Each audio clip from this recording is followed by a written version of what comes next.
Hello hello and welcome everyone, welcome back to the channel. तो क्या हाल है जी। तो आज हम पढ़ने वाले हैं एक बहुत ही बेस्ट, मतलब मैं बता रहा हूँ क्लास 6 की ये बेस्ट पोएम है जिसका नाम है झांसी की रानी।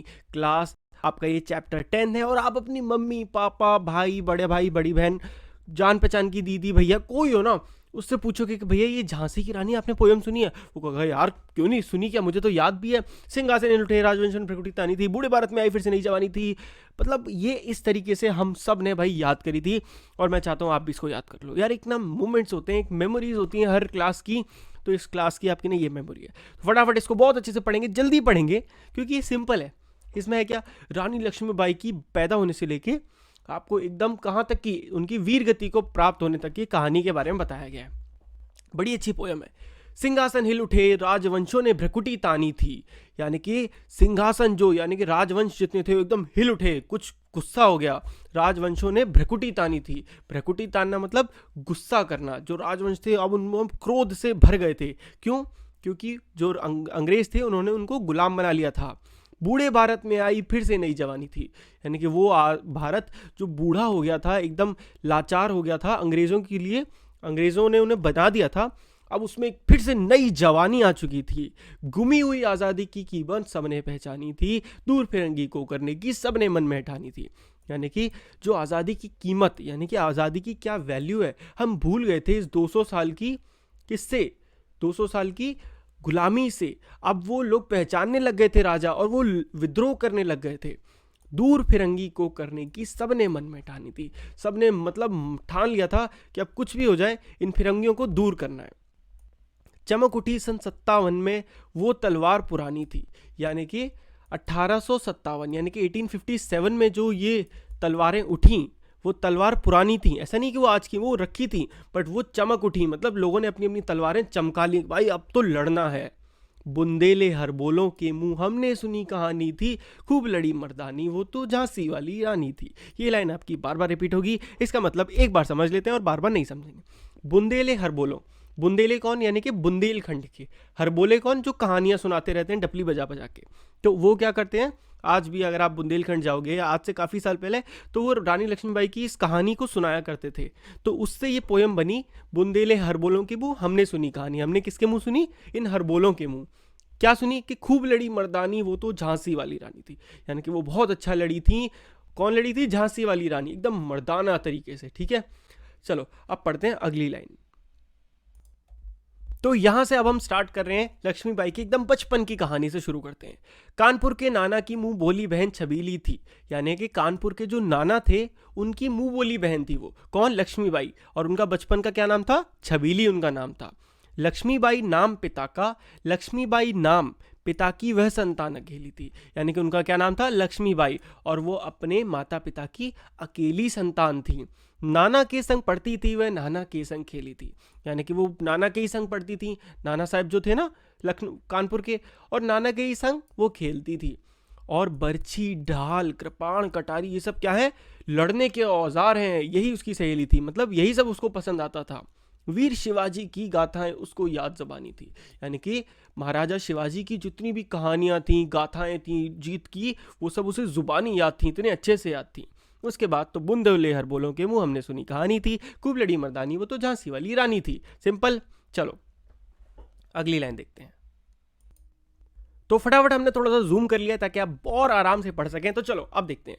लक्ष्मी थी या दुर्गा थी, वह स्वयं वीरता की अवतार, मतलब स्वयं वीरता की अवतार, मतलब वो वीरता जो जो हम भाव कहते हैं ना वीरता, उसकी वो अवतार थी। लोग लक्ष्मी थी या दुर्गा थी ऐसे मानते थे उनको।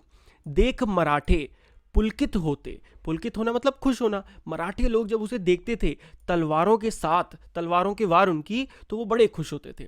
नकली युद्ध, व्यू की रचना और खेलना खूब शिकार, सैन्य घेरना दुर्ग तोड़ना ये थे उसके प्रिय खिलवाड़। यानी कि नकली युद्ध करना मतलब ऐसे फेक फाइट खेलना, व्यू की रचना, कौन सा व्यू बनाना लड़ते टाइम, खेलना खूब शिकार और खूब शिकार करना, सैन्य को कैसे, सैनिक मतलब कैसे सेना को घेरना है, दुर्ग कैसे तोड़ना है, पर जो महल होते हैं, ये उनके प्रिय खेल थे। महाराष्ट्र कुल देवी उसकी भी आराध्य भवानी थी, यानी कि महाराष्ट्र की जो कुल देवी थी भी आराध्य भवानी थी, वो उनको बहुत मानती थी। कौन? आपकी लक्ष्मीबाई। उसके बाद तो बुंदेले हर बोलों के मुंह, हमने सुनी कहानी, खूब लड़ी मर्दानी, वो तो झांसी वाली रानी थी। चलो नेक्स्ट। हुई वीरता की वैभव के साथ सगाई झांसी में, ब्याह हुआ रानी बन आई लक्ष्मीबाई झांसी में, राजमहल में बजी बधाई खुशियां छाई झांसी में, सुबट बुंदेलों की वीरदावली सी आई झांसी में। देखो अब हुआ क्या, अब रानी लक्ष्मीबाई जो थी उनकी क्या हुआ, उनकी सगाई हो गई गंगाधर राव जो कि झांसी के राजा थे, उनके साथ सगाई हुई और फिर उनका ब्याह भी हो गया, किनसे, उन्हीं से। ठीक है, राजमहल में खूब खुशियां आ गई, झांसी में एकदम हर तरफ खुशियां, एकदम झांसी में खुशियां ही खुशियां आ गई। चित्रा ने अर्जुन को पाया, शिव से मिली भवानी थी।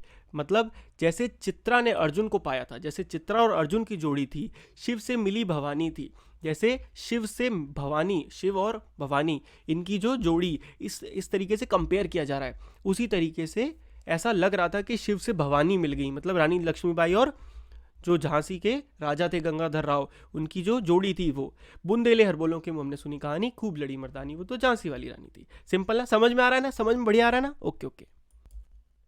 तो अब आगे कहानी थोड़ी सैड हो जाती है। होता क्या है, उदित हुआ सौभाग्य, मुदित महलों में उजियाली छाई, यानी कि सौभाग्य यानी कि अच्छा जो भाग्य होता है ना, सौभाग्य, वो जब इतना अच्छा हुआ, मुदित महलों में उजियाली छाई, सारे महलों में उजियाली छाई हुई थी झांसी के, किंतु कालगति चुपके चुपके काली घटा गिर लाई।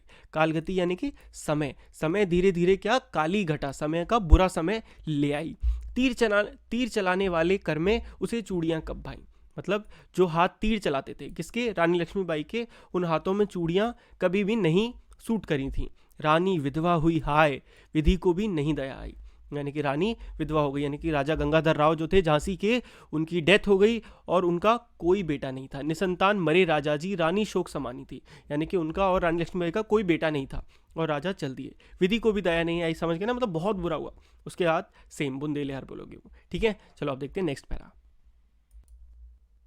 ओके, तो बुझा दीप झांसी का तब डलहौजी मन में हर्ष आया, यानी कि जब वहाँ का दीप, यानी कि जब राजा की डेथ हो गई उसको बुझा दीप कहा गया है, तब डलहौजी, जो डलहौजी था उसका मन हर्षाया, मतलब वो उसका मन लालच किया, उसका वो बड़ा खुश हो गया। राज हड़प करने का उसने ये अच्छा अवसर पाया, वो बड़ा खुश था क्योंकि उसे लग रहा था कि अब यहाँ पे कोई राजा नहीं है, ये अच्छा अवसर है, पूरी झांसी पे कब्जा कर लो। फौरन फौज भेजे, दुर्ग पर अपना झंडा फहराया, उसने फटाफट क्या करा, सारी अपनी सैनिक भेजे और झंडे को अपना झंडा फहरा दिया, यानी कि उनके पूरे महल पे कब्जा कर लिया। लावारिस का वारिस बनकर ब्रिटिश राज्य झांसी आया, यानी कि क्योंकि वो लावारिस हो गया था, क्योंकि भाई उनका कोई संतान नहीं थी तो राजा कौन बनता, तो इस चीज़ का फ़ायदा उठाया डलहौजी ने और वो वहाँ का वारिस बनकर, मतलब कि भाई मैं हूँ यहाँ का अगला राजा, ब्रिटिश राजा झांसी आया। अश्रुपूर्ण रानी ने देखा, झांसी हुई बिरानी थी, यानी कि रोती, अश्रुपूर्ण आंसुओं से भरी हुई रानी ने, जो वहाँ की झांसी की रानी थी, उन्होंने क्या देखा कि भाई रानी झांसी बेरानी हो गई, मतलब झांसी के पास अब कोई रानी नहीं है। ठीक है, समझ में आ गया, आगे सेम है। चलो अब देखते हैं नेक्स्ट पैराग्राफ। ओके, अनुनय विनय नहीं सुनता है, विकट फिरंगी की माया, व्यापारी बन दया चाहता था जब ये भारत आया। किसकी बात हो रही है, डलहौजी की बात हो रही है। डलहौजी जब भारत आया था तो वो क्या करता था, व्यापारी बनकर आया था भारत में, और जब ये क्या चाहता था, व्यापारी बन दया चाहता था कि भाई हम पे दया कर दो, अनुनय विनय, हमें छोटा सा दुकान दे दो भाई, हम अपना बिजनेस कर लेंगे। बट अब अनुनय विनय, मतलब जब ये विकट फिरंगी, गजब की माया है इस फिरंगी आदमी की, कि अब ये किसी की अनुनय विनय यानी कि रिक्वेस्ट को नहीं सुनता है। डलहौजी ने पैर पसारे, अब तो पलट गई काया, राजाओं नवाबों को भी उसने पैरों ठुकराया, यानी कि अब तो उसने पूरे पैर पसार लिए, पूरे झांसी में, पूरे हिंदुस्तान में पसारते जा रहे थे, और राजा नवाब जो थे ना उसको भी उसने ठुकरा दिया, तो मतलब उसकी भी कोई रिस्पेक्ट नहीं करता था वो। रानी झांसी बनी ये दासी अब महारानी थी, यानी कि जो रानी थी वो दासी बन गई थी। पर ये देखने के बाद उनका जो अंदर का जो गुस्सा था ना वो निकल गया, और उन्होंने क्या ठान लिया कि बनी ये दासी अब महारानी थी, कि अब ये जो दासी है ये महारानी बनेगी। ठीक है, आया समझ। चलो अब अगला पैराग्राफ देखते हैं। छिनी राजधानी दिल्ली की, लिया लखनऊ बातों बात, कैद पेशवा था बिठूर में, हुआ नागपुर का भी घात, उदयपुर तंजौर सतारा कर्नाटका की कौन बिसात, जबकि सिंध पंजाब ब्रह्मा अभी हुआ था वज्रनिपात। बंगाली मद्रासे आदि की भी तो यही कहानी थी, बुंदेले हरबोलों के मुंह हमने सुनी कहानी थी, खूब लड़ी मर्दानी वो तो झांसी वाली रानी थी। देखो इस पैराग्राफ में ये बताया जा रहा है कि ऐसा नहीं सिर्फ झांसी का ये हाल था, उस समय पूरे हिंदुस्तान का ये हाल था। जो राजधानी थी दिल्ली वो भी जब छिन गई थी, अब किसके द्वारा? अंग्रेजों के द्वारा।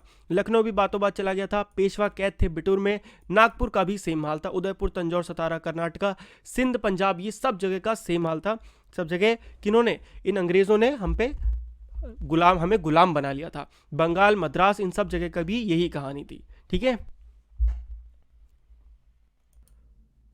तो इस वाले पैराग्राफ में यार बताया गया कि कितने ज्यादा बेशरम हो गए थे वो अंग्रेज। रानी रोई रनिवासों में बेगम गम से थी बेजार, यानी कि जो रानियां थी, जिनके जो पति थे उनको बंदी बना लिया गया था या जिनके पूरे महलों को हड़प लिया गया था, वो अब रो रही थी और गम जो बेगमें थी वो बहुत ही दुख में थी। उनके गहने कपड़े बिकते थे कलकत्ते के बाजार। पहले रानियां बहुत अच्छे अच्छे कपड़े पहनती थी, अच्छे अच्छे जेवर थे, अब उनके जो गहने कपड़े थे वो कहाँ बिकते थे? कलकत्ते के बाजार में बेच देते थे ये अंग्रेज।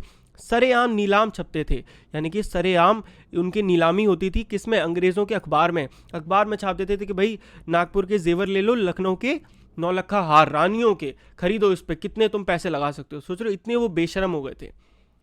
यूं पर्दों की इज्जत पर देसी के हाथ बिकानी थी, यानी कि इस तरीके से हमारे देश की जो इज्जत थी ऐसे विदेशियों के हाथ इतनी ज़्यादा बिक गई थी। ठीक है,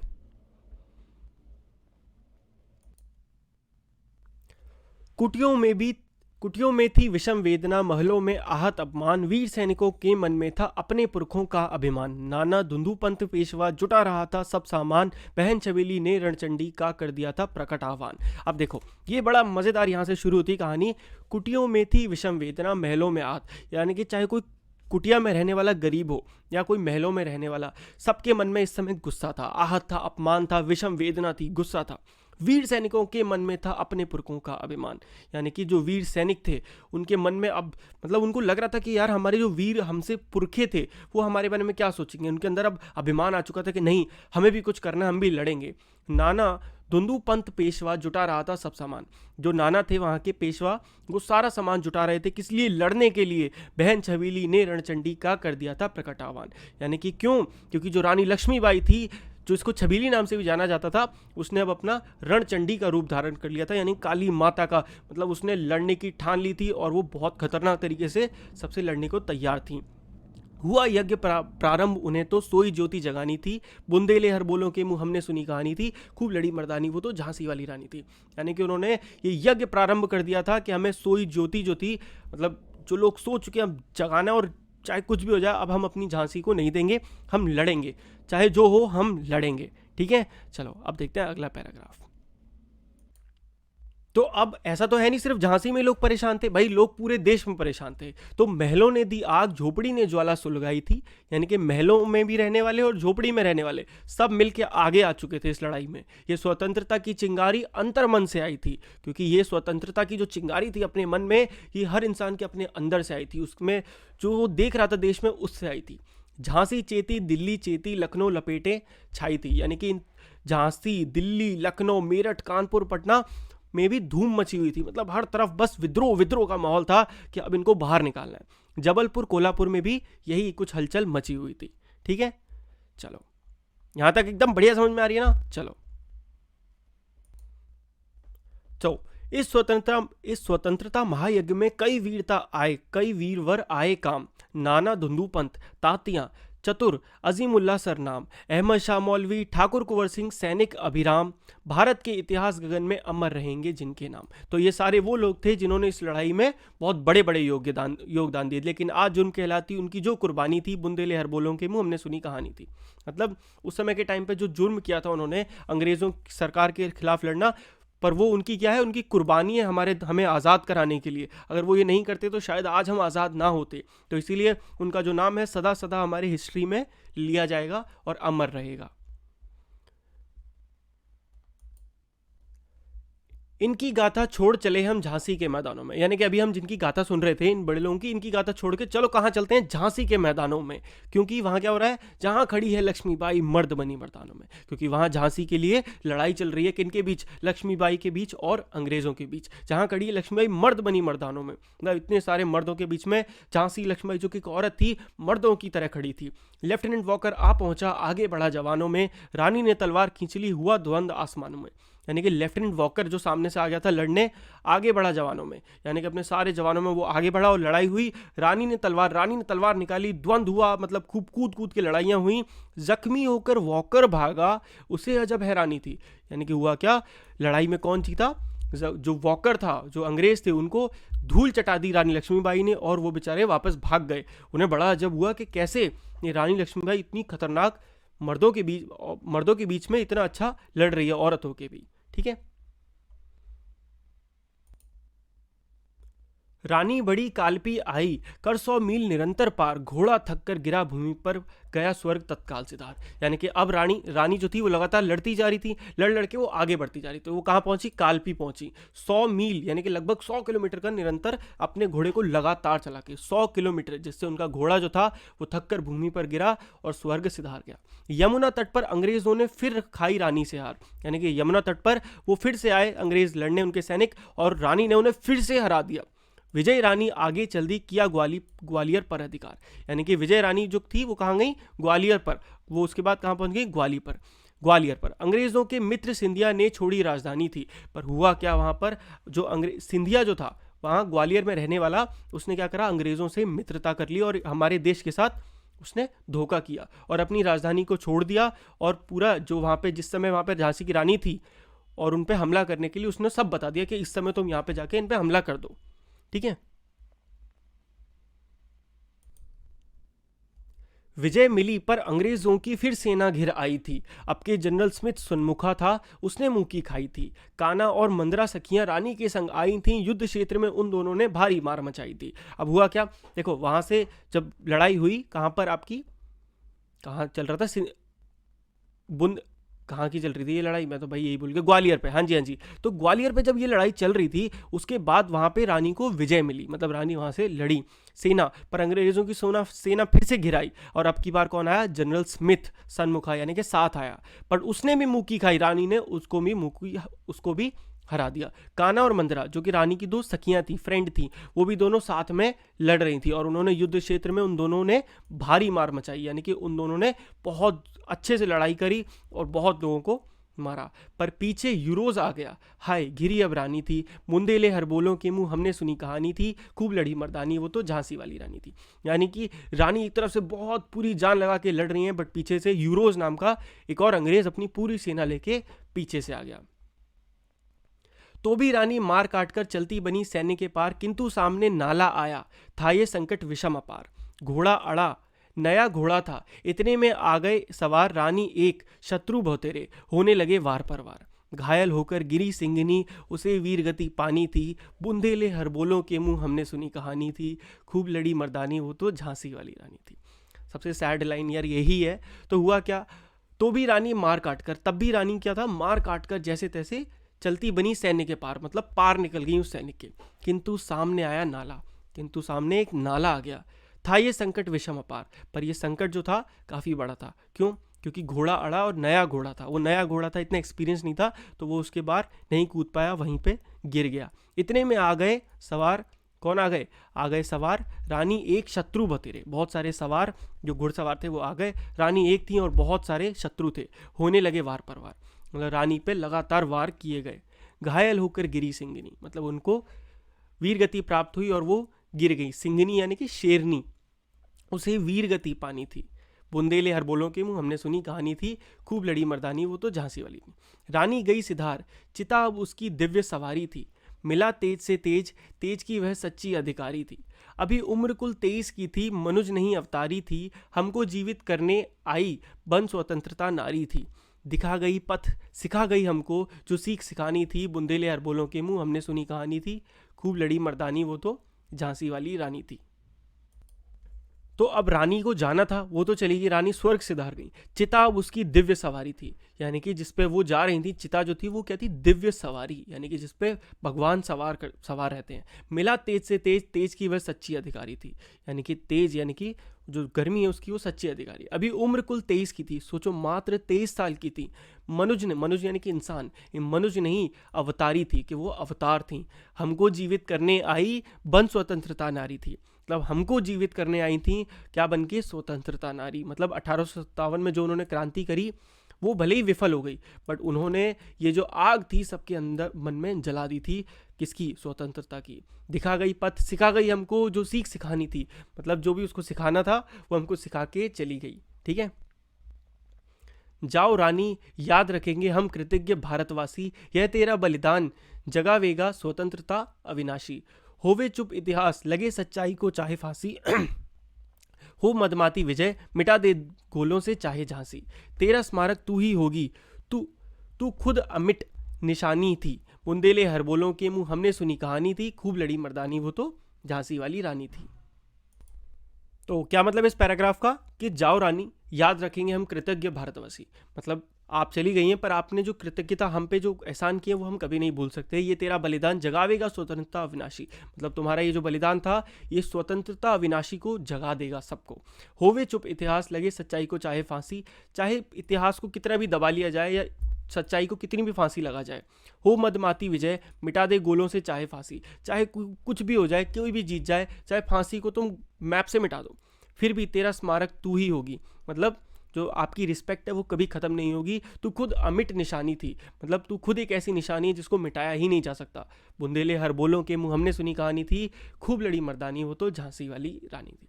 तो इसी के साथ हमने इस पूरी पोएम को बड़े अच्छे तरीके से खत्म करा। मुझे बड़ी अच्छी पोएम लगती है, आप बताना आपको कैसी लगी। ठीक है, इसके क्वेश्चन आंसर के लिए नेक्स्ट वीडियो में हम कवर करेंगे। तब तक के लिए goodbye, take care. Video अच्छी लगी हो तो लाइक कर देना, चैनल को सब्सक्राइब कर देना मेनी मोर अमेजिंग वीडियोस के लिए। Goodbye, take care and पढ़ते रहिए।